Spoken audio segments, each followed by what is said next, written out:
By the mid-19th century, the Ottoman Empire confronted a stark reality. Its traditional systems of governance were no longer sufficient to manage a vast, diverse, and increasingly pressured state. Military defeats, economic strain, and growing European intervention exposed the weaknesses of an imperial structure built for an earlier age. In response, Ottoman reformers turned their attention not only to the army, but to the very foundations of law and administration. Legal and administrative reform became central pillars in the empire's effort to modernize, centralize authority, and restore state control. This transformation unfolded most clearly during the Tanzimat era, when the Ottoman leadership sought to replace fragmented customary rule with standardized laws and professional administration. The goal was not simply imitation of Europe, but survival. Reformers believed that only a predictable legal system and a disciplined bureaucracy could preserve imperial unity in an age of nationalism and global competition. One of the most profound changes was the reorganization of the legal system. For centuries, Ottoman law had been shaped by a combination of Islamic jurisprudence, imperial decrees, and local custom. While flexible, this system lacked uniformity and often varied from region to region. Reformers viewed this inconsistency as a source of corruption, inefficiency, and foreign criticism. European powers frequently cited legal inequality as justification for interfering in Ottoman affairs, particularly in defense of non Muslim subjects. In response, the Ottoman state began introducing new legal codes inspired by European models, especially French law. These reforms aimed to create clear written laws that could be applied uniformly across the empire. Commercial, criminal, and procedural codes were drafted to regulate contracts, trade, crime, and court processes. These laws emphasized standardized punishment, formal evidence, and codified rights, marking a departure from informal and discretionary justice. At the same time, the Ottomans faced a delicate challenge: how to modernize law without abandoning Islamic tradition. The solution emerged in the form of the Majalla, one of the most significant legal achievements of the era. Compiled in the latter half of the 19th century, the Majalla was a codified version of Islamic civil law adapted to modern legal standards. Rather than replacing Islamic principles, it organized them into a systematic code written in clear language and designed for use in modern courts. The Majalla governed areas such as contracts, property, and obligations, making Islamic law compatible with a centralized legal system. It represented a unique synthesis of tradition and reform, allowing the empire to modernize while preserving religious legitimacy. This approach reflected the broader Ottoman reform strategy: selective adaptation rather than wholesale westernization. Alongside new legal codes, the Ottoman state established secular courts to operate parallel to religious ones. These courts handled civil and criminal cases involving Muslims and non-Muslims alike, applying state law rather than religious doctrine. Their creation marked a major shift toward the secularization of public life. Justice was increasingly defined as a function of the state, not of religious communities. These courts also aimed to improve efficiency and transparency. Judges were salaried state officials rather than local figures dependent on patronage. Procedures were standardized, records were kept systematically, and appeals became possible.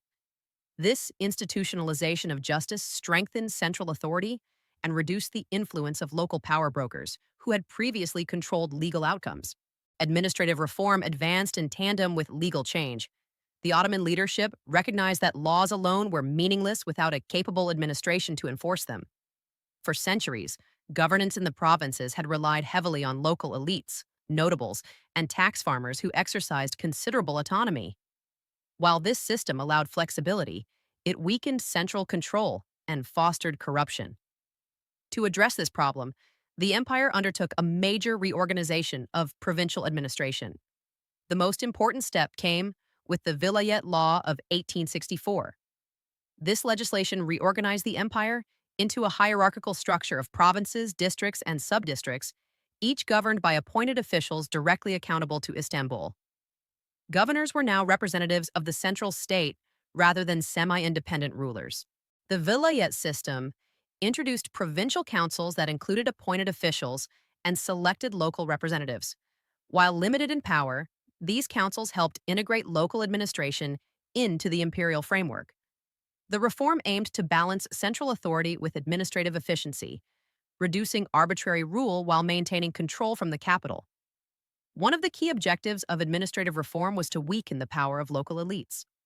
Provincial notables had long dominated tax collection, security, and justice, often prioritizing personal interests over state policy. The new administrative structure curtailed their influence by transferring authority to salaried bureaucrats trained in modern governance. This shift reduced local autonomy, but strengthened the coherence of the state.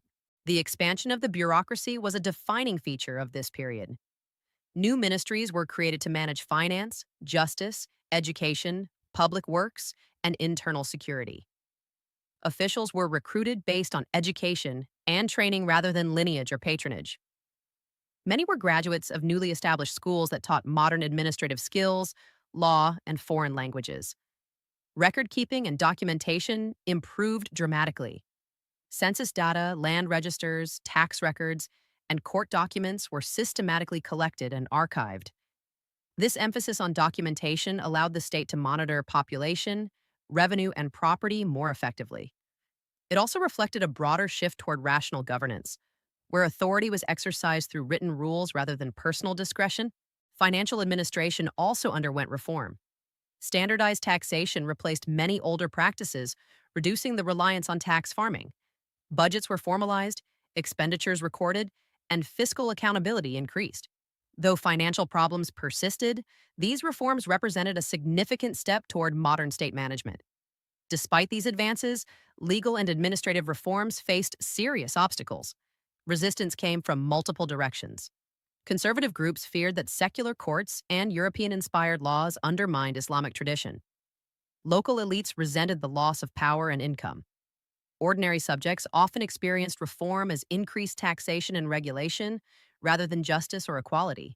Moreover, reform created new expectations that the state struggled to fulfill. Legal equality raised hopes among non-Muslim communities, but discrimination and inequality remained in practice. Bureaucratic centralization improved control but sometimes alienated local populations. These tensions revealed the limits of reform imposed from above. European influence further complicated the process. While European models inspired reform, foreign powers used legal changes to justify deeper intervention. Capitulations and special privileges for foreign subjects weakened Ottoman sovereignty, even as the empire attempted to modernize its institutions.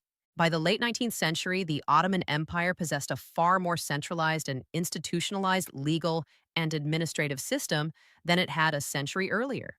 Courts, ministries, and provincial governments functioned according to standardized rules. Bureaucrats rather than warriors increasingly defined state power. Law became an instrument of governance rather than a patchwork of custom and privilege. Yet modernization did not guarantee stability. The reforms strengthened the state internally, but could not halt territorial losses or suppress rising nationalism. Legal equality did not dissolve ethnic and religious divisions. Administrative efficiency could not compensate for military defeat or economic dependency. Still, the legacy of these reforms was profound. They reshaped Ottoman governance and laid the foundations for modern legal and administrative systems in the region. Many institutions created during this period survived the empire itself, influencing successor states in Anatolia, the Balkans, and the Middle East. The legal and administrative reforms of the Ottoman Empire were not merely technical adjustments. They represented a fundamental rethinking of authority, justice, and statehood. In attempting to reconcile tradition with modernity, the empire embarked on one of the most ambitious reform projects of the 19th century. Though the Ottoman state would eventually fall, the structures it built during this era continued to shape the political landscape long after its collapse.